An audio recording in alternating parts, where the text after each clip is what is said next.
बेटी के नखरे। महक और मोहन के घर काफी सालों बाद एक बेटी होती है। वो उसे देखकर काफी खुश रहते। उस बच्ची की छोटी सी छोटी चीजों का ख्याल रखते। अरे महक बेटा, चाहे लड़का हो या लड़की, इतनी आजादी नहीं देते, बच्चा बिगड़ जाता है। आपको पता ही क्या है सासू माँ, चुप रहिए।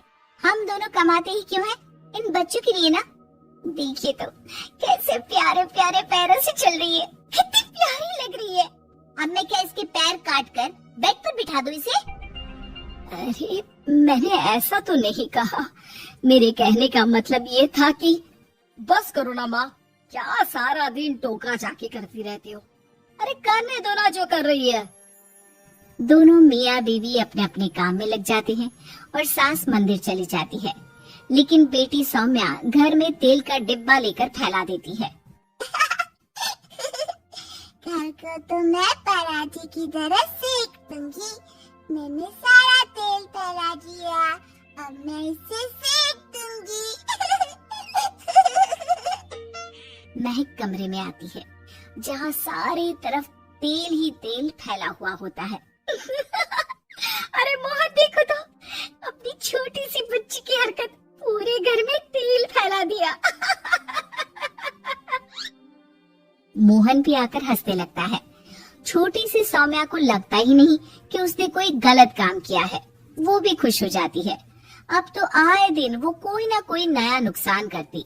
कभी टूथपेस्ट गिरा देती तो कभी डिटर्जेंट। हालत ये थी कि घर का राशन किसी किसी महीने तो 2 बार भरना पड़ता। रोज ये कोई ना कोई नुकसान करके खड़ी होती है। अरे तो क्या हो गया माँ जी, बच्ची है, बच्चों वाले काम ही करेगी ना। बिना पता नहीं क्यों उसी के पीछे पड़ी होती है। धीरे धीरे सौम्या बड़ी होती है। एक दिन, माँ देखो दरवाजा खोलो, वो ऑनलाइन मैंने जीन्स मंगवाई थी, वो आई होगी। 3000 दे देना और पैकेट ले लेना। 3000?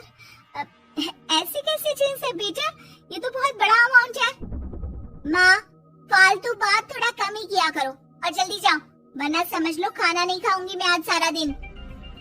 सास वहीं खड़ी सब देख रही थी, लेकिन अब तो उन्होंने भी बोलना छोड़ दिया था। अब तो आए दिन सौम्या के खर्चे बढ़ते ही जा रहे थे। कभी महंगी ड्रेस तो कभी दोस्तों के साथ पार्टी। पैसे दे दो तो ठीक, ना दो तो घर में कलेश। ये सब तुम्हारे ही कारण हुआ है। देख रही हो कैसी हरकतें हो रही है इसकी। रात के 8 बज गए हैं लेकिन महारानी जी घर पर है ही नहीं। तभी सौम्या पड़ोस की लड़की के साथ वहाँ आती है। ओके बाय रोहन, कल फिर मिलेंगे, लव यू। ये क्या हरकत है सौम्या, आज तो तुमने हद ही पार कर दी। पापा कब से परेशान है।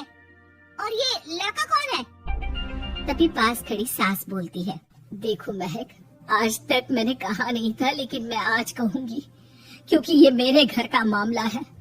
मैं नहीं चाहती कि मेरे बेटे का खानदान खराब हो या फिर कोई हम लोगों के घर के लिए बात करे। जाओ इसे ऊपर कमरे में छोड़ाओ, इससे कल बात करेंगे। मॉम देखो ना दादी क्या बोल रही है, चुप कराओ ना इनको, जैसे हमेशा करा देती हो। महक को अपनी गलती का एहसास हो रहा था। वो चुपचाप खड़ी होती है। मोहन बेटी को अच्छे से कमरे में सुलाकर माँ के पास आता है। देखो ये लड़का ठीक नहीं है, अब तुम लोग इसकी शादी करवा दो। ससुराल वाले अपने आप देख लेंगे। शादी के बाद जिम्मेदारी पड़ेगी तो सब ठीक हो जाएगा। शादी अभी तो 25 की है ये। तो क्या 50 तक बैठाओगी? नहीं नहीं, ठीक कह रही है माँ, इसके लिए जल्दी से कोई लड़का देखता हूँ।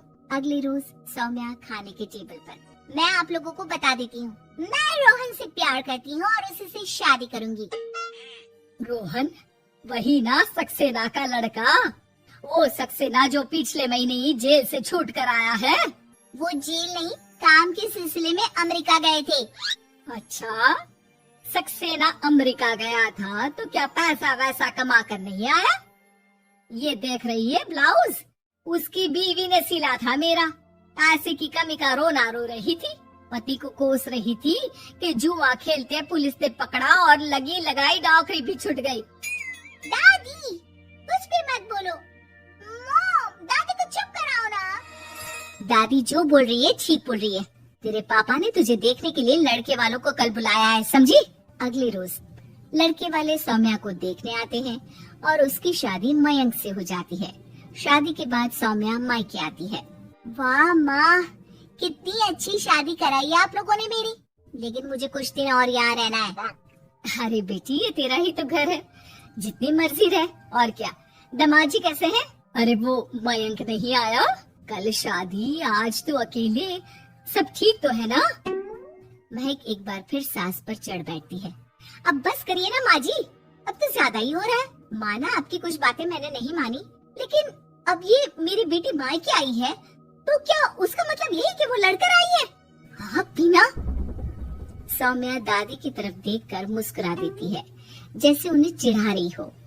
दादी, मैं लड़का नहीं बल्कि ये बता कर आई हूँ कि मुझे कुछ दिनों के लिए यहीं रहना है, माँ के पास। मेरा मन धीरे धीरे ही तो ससुराल में लगेगा। अब अगर आप बोलती है तो चली जाती हूँ मैं। अरे नहीं नहीं बेटी, ये मतलब नहीं था तेरे दादी के बोलने का। सौम्या कमरे में चली जाती है और अगले ही पल जींस टॉप पहनकर बाहर आती है। माँ, मैं ना अपनी सहेली के घर जा रही हूँ, आने में देर हो जाएगी, खाना मैं वहीं खा लूंगी। सौम्या सहेली के घर चली जाती है। अरे सौम्या ससुराल से आई है, कहीं दिखाई नहीं दे रही। वो सहेली के घर गई है, काफी दिनों बाद बच्ची का मन कर गया होगा। महक, रहने दे अब, इतना हल्के में ना ले। लड़की अब किसी और की अमानत है, घर में इतनी देर से आएगी तो लोग क्या कहेंगे। और होता भी ऐसा ही है। दरवाजे में पुलिस आती है जिसके साथ सौम्या होती है। ये आपकी बेटी है? जी जी, लेकिन क्या हो गया? पापा, मैं और रीना घूम रहे थे तो रोहन वहाँ आ गया। उसने मेरे गहने खींचने की कोशिश की, जब मैंने नहीं दिया तो मुझे धक्का मारकर मेरे गहने ले लिए। पापा, मुझे माफ कर दो, मुझे ना मयंक के पास जाना है। आप उसे फोन कर दो, वो मुझे ले जाएगा। दादी आप ठीक कहती थी, वो अच्छा लड़का नहीं है। कोई बात नहीं बेटा, मयंक का फोन आया था, उसे तेरी याद आ रही थी, लेकिन वो तुझे भी अपनी जिंदगी जीने से नहीं रोकना चाहता था। मैं उसे बोल दूंगी कि वो कल तुझे लेने आ जाए। अगले दिन, चलो सौम्या, मैंने आज रात की फिल्म की टिकट और 5 स्टार होटल में खाने के लिए टेबल बुक कर दी है। फिर क्या, सौम्या खुशी खुशी अपने ससुराल चली जाती है और महक को बड़ों की सीख की कीमत का पता चल जाता है।